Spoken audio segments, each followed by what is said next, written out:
There we go. And we are live. Away. What's happening, folks? A warm welcome to Powering Good with Hitachi Vantara podcast series.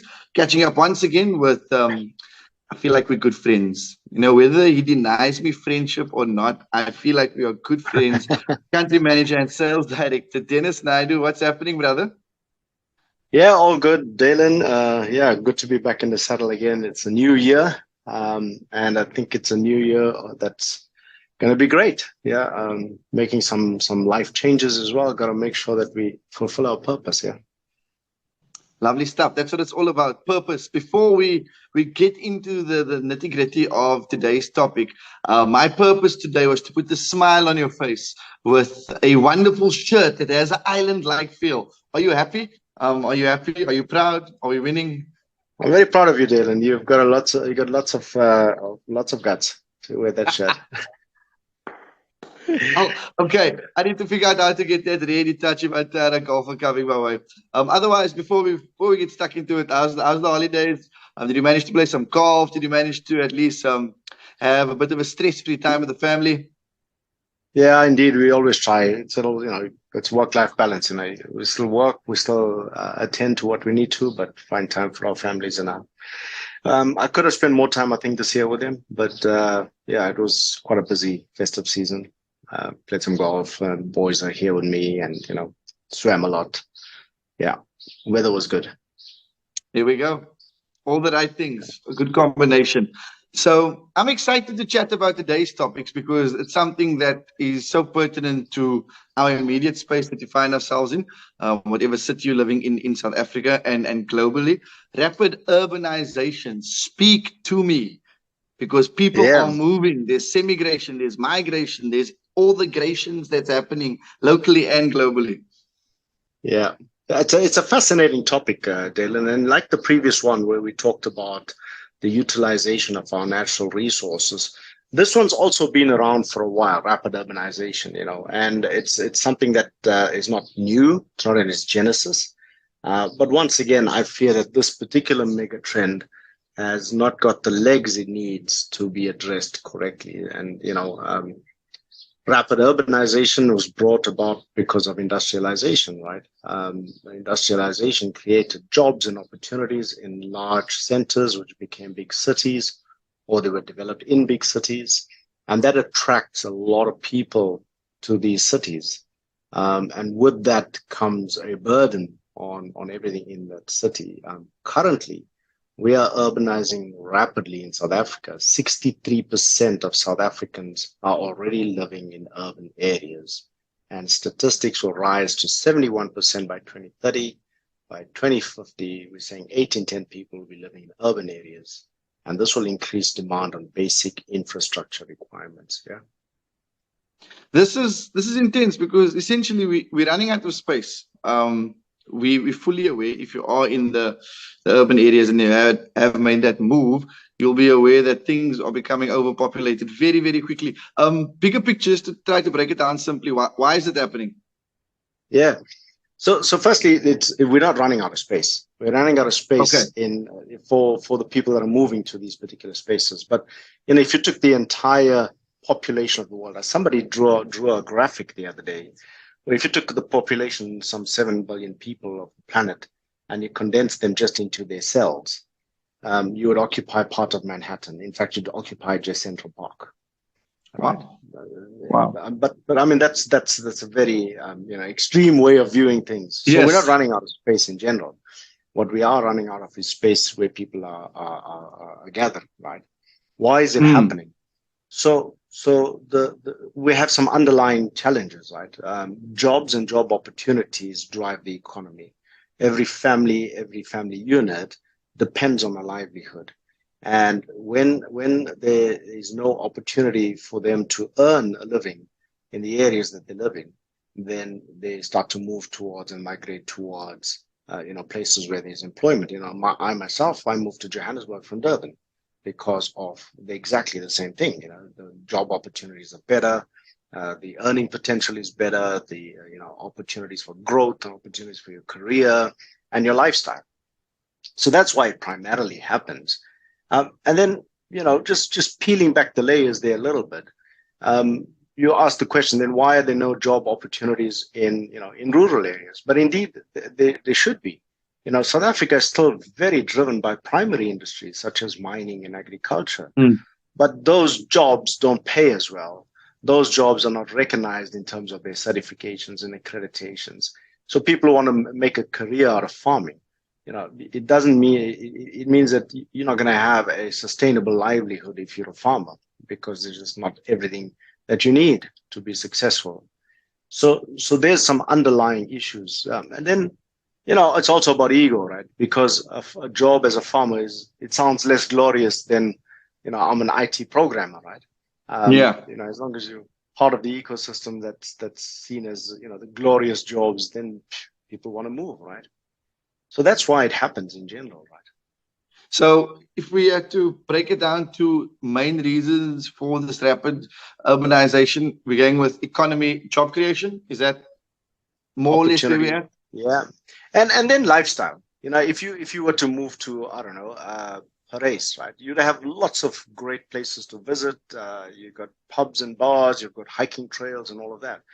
But, I'd argue you don't have a greater selection of maybe mainstream restaurants. You don't have, facilities for your kids, for education, for healthcare.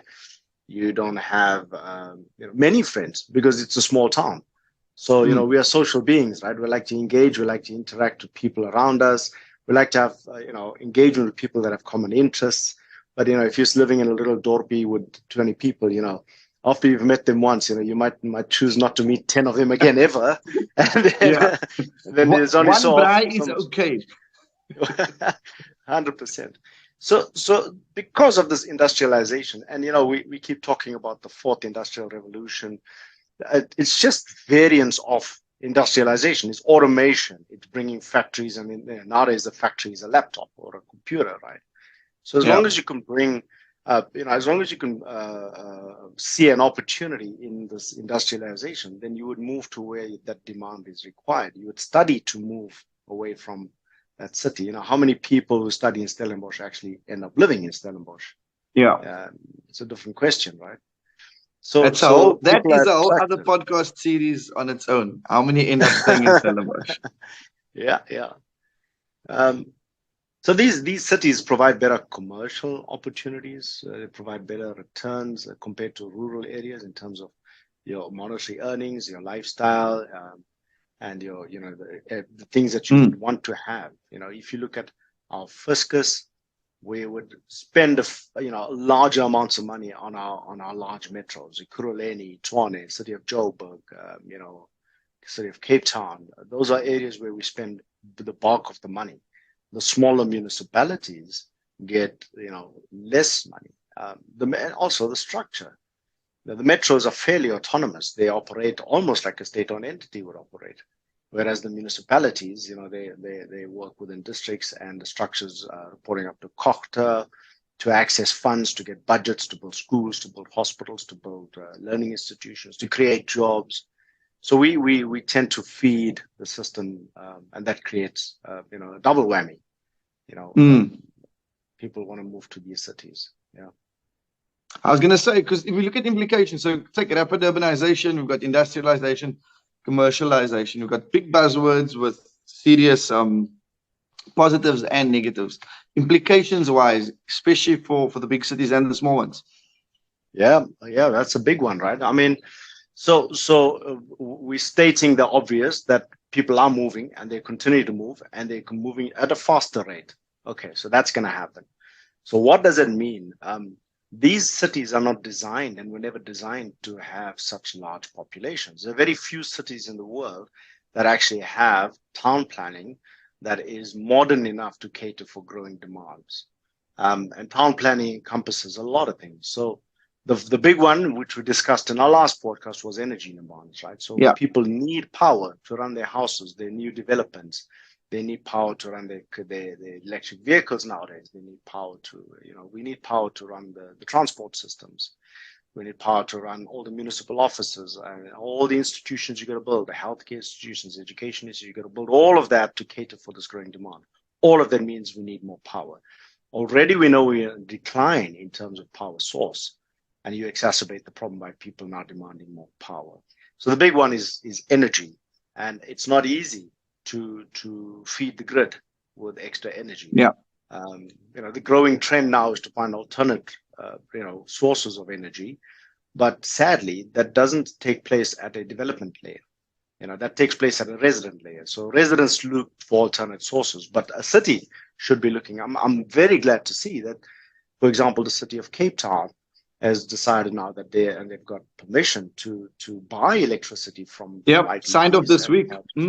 Yeah, so that's a big move. I don't think people fully understand and appreciate what a precedent that is going to set for energy demand. The second one is transport demands. I mean, today we're recording this podcast and we weren't able to get to see each other or to connect. I'm stuck at home today, even though I wanted to go to the office, because the roads are just gridlocked.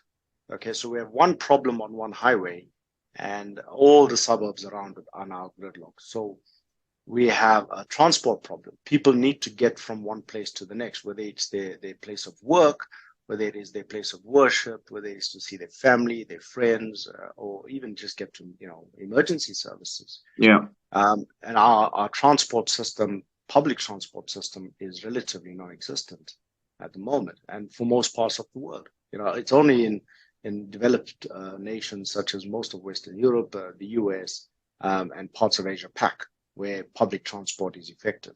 In the rest of the world, we have a big problem with transport. Again, it's a snowball effect. You can buy a train, but you need a rail to run it on, and then we steal the railway tracks and the cables that power that up. Right? These are real problems, 100%. And in general, then you need utilities, right? We need water, bulk water supplies. We've had for the last 3 weeks where I live, we've had water shedding. And the main reason is not because there isn't enough water in the catchment areas, it's because the reservoir is running out. So the demand outstrips the supply. So we can't get enough water to the residents.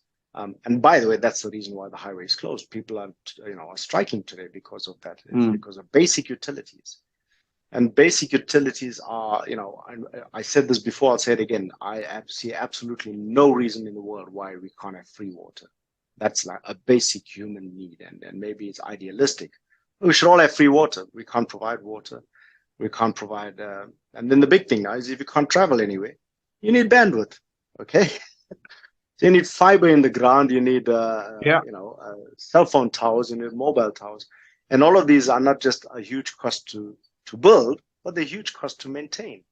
And we don't have enough of that to go around. Maximum bandwidth I can get in my house is 200 megabytes. But other parts of the world they deliver 500, perhaps even a gig to the house, right? So we have a problem in providing basic utilities. Then we have overcrowding.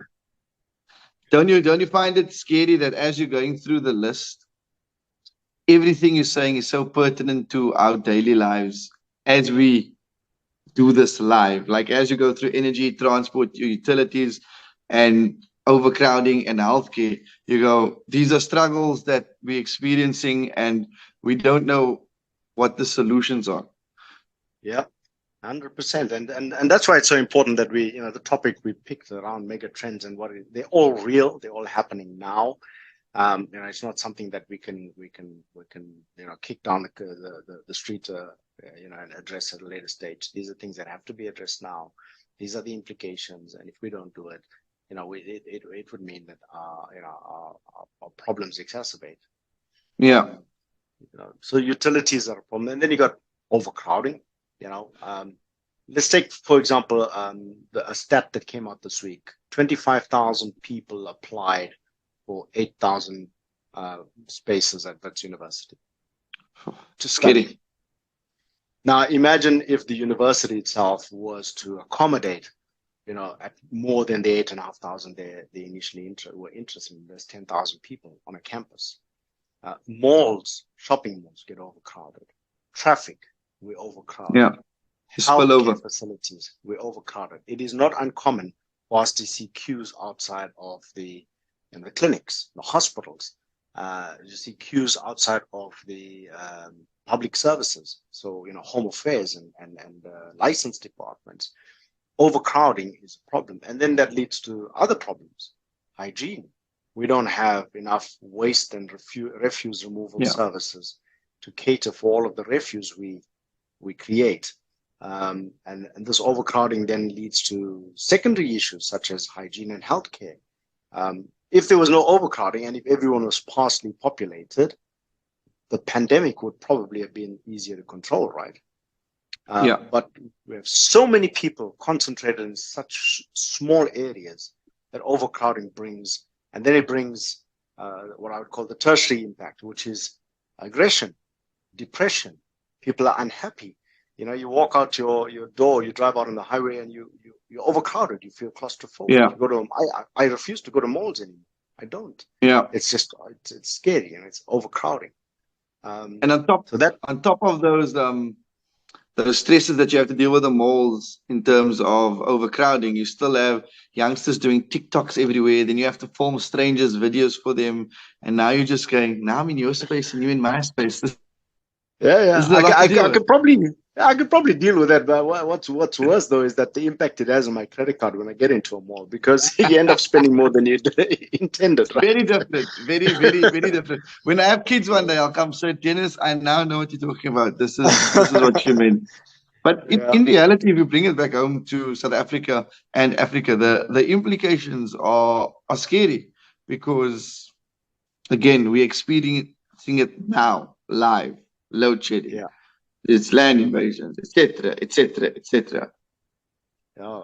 So we are we are arguably not as advanced as some of the other countries and the other cities in the way they've done their town planning and the way they've catered for future demand. Right, we are behind the curve. We talked about utilities. Now, before you even buy power or water, you need a house to live in, and we don't have enough housing. And Yeah, a lot of the developments are beyond the reach of those that live on the breadline. And so you've got lots of foreigners as well that have come into the country. They're here legally. I'm not going to open up a debate as to whether they are legitimate citizens or aliens. They are here. They are human yeah, beings. They need to live somewhere. yes, They need a house. So vast tracts of land get invaded because people have no place to stay. We cannot provide. The cities cannot provide. And again, I can't blame just government. This is a problem that has snowballed long before 1994. It's a problem we should have seen coming. But we don't have enough housing. This land invasion is real. Just around the areas that I live in, there are at least 4 or 5 farms in the last 6 months that have been invaded, and they are large squatter camps, as we call it, or locations. Not to yeah, be disparaging. These are places that breed many things. People who do not earn enough money then turn to crime. Then there's the healthcare issue. Living in such squalor, you've got a healthcare and hygiene issue. We don't have hospitals to treat them, or public hospitals. We've got private hospitals that don't treat. We are the most unequal country in the world. We are scary. the most unequal country in the world. Race has played a big role in our society in defining the haves versus the have-nots. But 10% of our population in South Africa owns more than 80% of the wealth. That's according to World Bank reports. For those of you listening and you don't know, you can have a look at the Gini coefficient. Just go and Google it. It'll show you that we are the most unequal country in the world. And we cannot bring enough services. We cannot bring enough well-being. We cannot bring lifestyle to the majority of our people because of this problem of rapid urbanization, amongst other things. You have crime. I spoke about crime. When people are depressed because they live hand to mouth, many of these people work 14, 15 hours a day. If you consider the transport and the poor transport infrastructure, they've got to take a taxi. It's a 2-hour journey to work. It's a 2-hour journey in the evening. In between, they might run the risk of getting robbed. They might lose their money. That leads to more depression. That leads to a very unhealthy society. And then it leads to, people getting what is the word? People turning to alternatives, right? Yeah. It's easier to steal. It's easier to pickpocket. It's easier to Yeah. grab something that doesn't belong to you. So these Oh, are all problems that start to come with this overcrowding in South Africa. Yeah. yeah. And I mean, even now, as we speak, the past month has been intense with load shedding. We never thought we'd reach a stage where we're going to stage 4, 5, and 6 in terms of local businesses, startups, people traveling to work, etc., etc., etc. We're losing billions every day. And again, like you said, the spiral just goes down and down, and that gap between equal, unequal, rich and poor just gets bigger. And again, what's the solutions? We don't know. How do we Yeah. fix it? Yeah, we've got to talk about the solutions in a minute, but let's elaborate a little bit on this load shedding. You got load shedding in water. These are basic amenities people need it. So you set up a squatter camp near, because you don't have a home, so you invade some land near a reservoir. The first thing you do is you tap into the water that's there. Now, the water in the reservoir was designed to accommodate a population density of X, and now you double that, and you don't have enough water. And then you have a problem, because then the haves versus the have-nots. We paid for water. We have the money. Those that didn't have the more money are getting free water. And that leads to a social rift. People are frowned upon.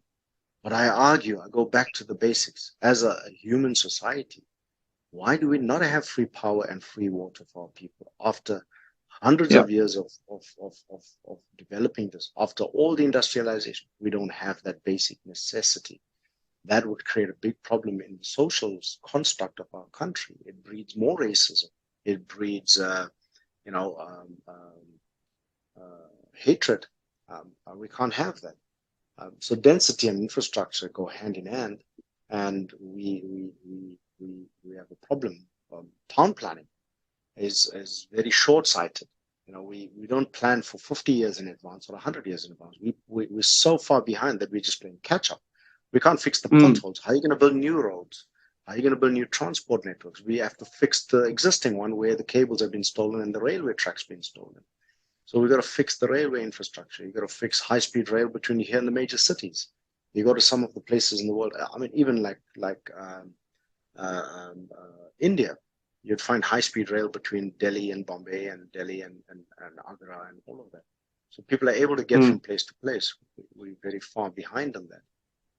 And then schooling is the big one. We saw the beginning of this calendar year, parents getting aggressive outside of school because there's no place for their kids. Now, a school is a finite space. You can only accommodate so many. So, the flip side is, what if you do over accommodate? What is the quality of learning then for these people? You're squeezing 50 people into a single classroom. You can't teach people. They can't learn. So schooling is a big problem. And then universities. Universities is a twofold problem. You've got the problem of lack of space. In an ideal world, every student who wants to study after school should be able to study any subject they want to, right? But now we have not enough space, not enough facilities, and it's costly. Okay. The second problem is the curriculums, because I would argue that if schools placed more emphasis on subjects around agriculture and primary industries, engineering, plumbing, and those things, and those jobs were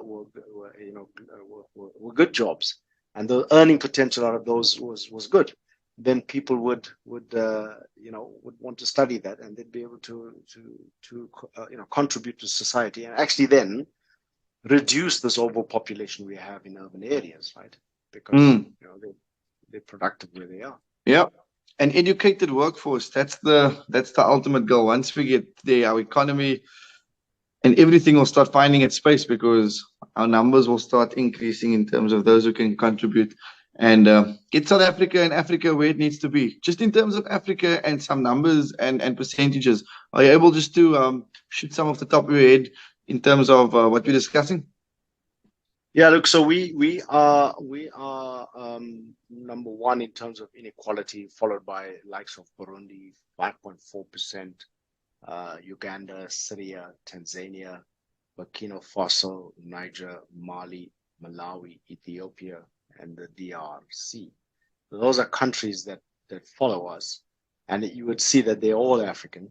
And the other big challenge here is that out of all those countries, which are arguably less rich than us or poorer than us, we still top the pile. The inequality issue is a massive issue. It underpins so many social ills and infrastructure ills in our country. And the scary thing is always that South Africans are great people, but sometimes we live in a bubble in terms of where we think we are in terms of being ahead of other African countries. But when you look at numbers and stats and circumstances and the big gap, like you said, between rich and poor, it's tough reflections to go, what's the way forward? And I jumped into it earlier, but solutions, how do we fixing it? Like you said, it's going to be a couple of hundred years, generations and generations to come, hopefully have it better than we do. But how do we start putting plans into place, Dennis? What's the way? How do we press the restart here? Yeah, look, Dalin, I think you know me by now. In my previous podcasts, I always try and distill it down to what can we do as individuals, and then what can we do as either society, via government and private sector, and all of that. So what do we have to do? Primary industries such as mining, agriculture, livestock, we should be bolstering those with economic packages, commercial support out of the likes of the Department of Trade and Industry or Department of Agriculture, DMR, and even private sector, the large Anglos of the world. And we need to be bolstering that part of our economy, because those are not sitting in urban areas, and those are areas that we need to attract people to. And then when you start to look at what does it take for people to be enticed to study that and move to those areas, and even have a reverse urbanization effect. Those accreditations and training for those industries, people need to see them as quality. People brag, I've got a BCom, I'm a CA. Why aren't people bragging that they're a botanist? Or whatever qualification it is in terms of livestock. Yeah, in the trade, we need a booming trade industry. We need more entrepreneurs to come out of it as well. 100%. And then amenities in the non-urban areas, right? So what is the shopping malls look like? Are there schools? Are there hospitals? We should be developing that to cater for that. People would stay if they had access. Fundamentally, what do we want as individuals? We want to be content in the space we live in for us and our families, and have access to the things we enjoy. That's what we want. Okay. Now, if we're able to provide that in outlying areas, we go back. I think we keep drifting towards this topic of capitalism and socialism, but therein lies the truth, right? Is that the developer sees no return on his investment putting up a mall in a rural area. A quality mall. You want to have movies there. You want to have an ice rink there, not just a supermarket. You want to have access to internet cafes. You want a postal delivery service. You want a courier service. You want healthcare. You want clinics. You want tertiary education and schools. So new developments need to encompass all of this. So, top of mind for me when we talk about new developments is always EIS. What is the impact on the environment if we build something here? So always do it right. Plan correctly, spatially, make sure you've got infrastructure, you've got roads, and then you've got education, you've got healthcare, you've got shopping, you've got amenities. One of the most classic examples is what Saudi are doing in a place called Neom. And they're building a city called the Line. And this city is a very narrow city. Yeah. And it goes, from end to end, it's 150 kilometers. Now, here's some things they're doing right there. Number one, no person living in the Line is more than 20 minutes away from something they want. Be that restaurants, be that food, be that education, be that the workplace, whatever. There are zero cars. So talk about the impact to the environment. They have high-speed rail between points, and it takes no more than 20 minutes to traverse from one end to the other. And of course, in between, there's shorter timelines. It is being built upwards with little impact to the environment around them. So not digging up, not trenching, not piping and all of that. But it becomes a very sustainable community because you've got points of failure for water reticulation are fewer. You've got, Yes. 2 or 3 pipes running up and down. You've got fiber, you've got electricity. The grid is easier to manage. You're easier to maintain it. It's easier to provide spares because you can get spares to this infrastructure quicker and faster. So there's an example of a very smart way of doing things. And they're one of the first in the world. I recently saw that Dubai, because they're also running out of space, what they're doing is building a city in a circle around the Burj Khalifa, but a large city that would house thousands and thousands of people. So it's literally a city in the sky above the Burj Khalifa. And these are innovative ways of doing things, right? So you reduce the impact to the space you need and